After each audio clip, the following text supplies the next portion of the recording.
Okay, so I thought this would be easier because my hands are tired. I don't want to type. But the state of Colorado now has a telehealth license for people that are licensed marriage and family therapists, social workers, professional counselors in other states.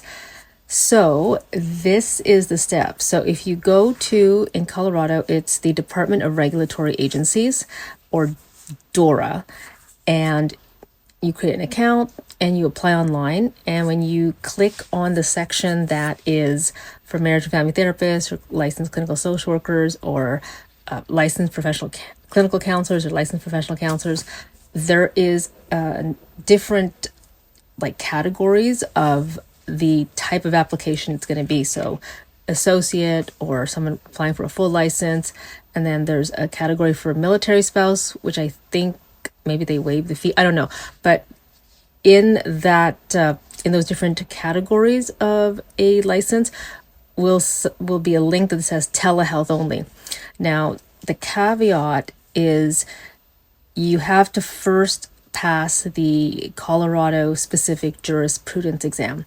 So that is $25, and then there's a link on how to do it. So when you try to apply, it will say on the instructions, if you have not written and passed the Colorado jurisdiction exam or jurisprudence exam, stop, don't proceed. First write that, and when you pass, then you can come back and apply. So the jurisprudence exam is $25, and if you don't pass the first attempt, then you have to wait a certain number of days before you have to apply and pay to write it again. You can write it online, and then once you pass, then you go back to the DORA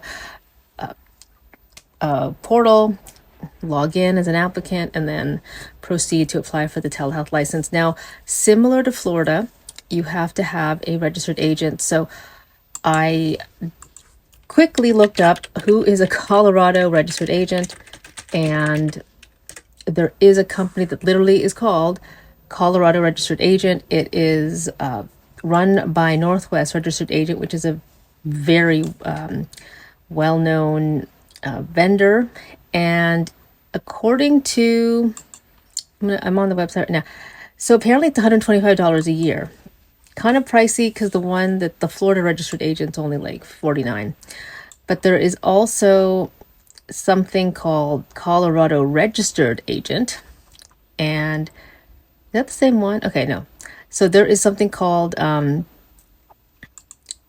Virtual Office, and it is a Colorado Registered Agent service that is $25 a year, which is not bad because I think the Florida Registered Agent used to be $35 a year, and then they increased it.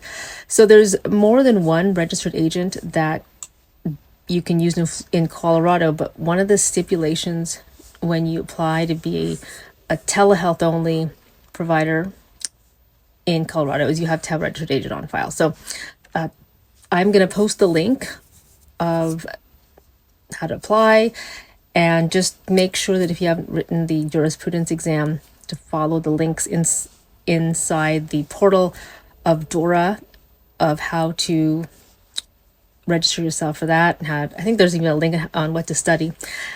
Then yes, yeah, you kind of have to plan it out, because by the time you do the application, I think you do have to have the registered agent in place. Anyway, this is just a really impromptu video about it because a couple of people were asking, where's the link? Where's the link? And it's just, it takes longer to type it. So I think this is great. I hope more states actually do this. And I'm just waiting for Idaho to have the application for the Idaho out-of-state telehealth provider application switched over to online, because the only reason I haven't applied for it is that you have to do it by paper. It's too many steps when it's done by snail mail. So yeah, add Colorado to your practice, and another license that you can do business, another state you can do business in with a telehealth license.